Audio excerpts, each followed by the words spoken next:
I find the FT incredibly useful for two reasons. The first is as a resource for information and intelligence. And while as a political consultant, part of our job is to get intelligence for clients, often things are trailed and leaked and briefed through media, and that becomes incredibly important for us. And looking at, your writers, and I think specifically about Seb Payne and people working on the Westminster side, that's an incredibly useful resource that I would generally tend to look at very late most evenings to see what's coming the next morning. And I think that there's another, there's also another level of, we work with a lot of companies in financial services or in particular sectors. So writers such as Jim Pickard become particularly important about the stories they're writing.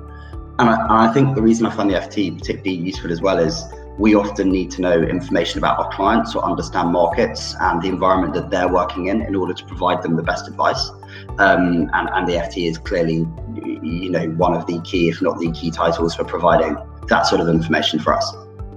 I find the FT to be unashamedly pro-business, and it's not afraid to defend or support a company's growth, regardless of the sector that company's in.